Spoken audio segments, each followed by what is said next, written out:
సభాధ్యక్షులు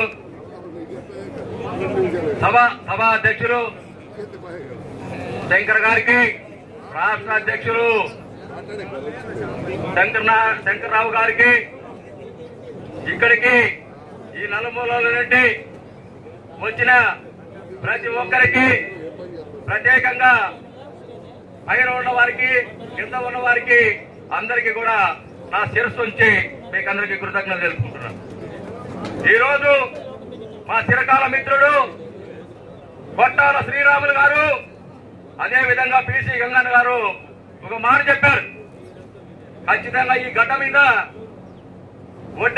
ఒడ్డరనక, ఓయనక, కుర్రవనక కులాలకు మతాలకు అతీతంగా బీసీలంతా ఏకమై 136 కులాలు బీసీలు ఏకమై అందరూ కలిసి దూరం ఖచ్చితంగా పుట్టపర్తి గడ్డ మీద చెప్పినందుకు ఎందుకు చెప్పారంటే గంగన్న గారు మాట పోయిన నెల 27వ తారీఖున విజయవాడ మంగళగిరి ఆఫీసు నందు మేము పోయి అధినాయకులను కలిస్తే అధినాయకులకు జనాలు ఇవ్వమంటే ఆ రోజు నుండి ప్రతి ఊరికి, ప్రతి వాడుకు, ప్రతి పల్లికి పోతున్నాం.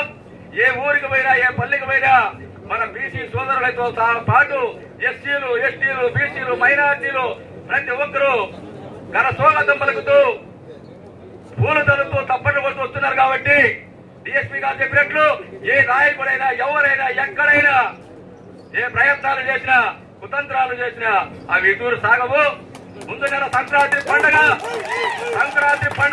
14వ తారీఖు నుండి ఈ రోజు వరకు ప్రతి ఊరున, వాడన బట్టలు పంపిణీ, స్త్రీలకు బట్టలు పంపిణీ చేస్తున్నాం. 40 వెంకటనారాయణ సిమెంట్ పోలన్న గారే పెట్టుబడితో నియోజకవర్గం అంతా తిరుగుతున్నాం. యా ఊరికి పోయినా, యా వాడికి పోయినా ఘన స్వాగతం పలుకుతున్నారు. మీరందరూ, మనమందరము సంకటమై ఖచ్చితంగా పుట్టపర్తి గడ్డ మీద తెలుగుదేశం పార్టీ బీసీలు ఎవరో ఒకరు తెలుగుదేశం జెండా ఎగరాయాలని కోరుకుంటూ ఈ అవకాశం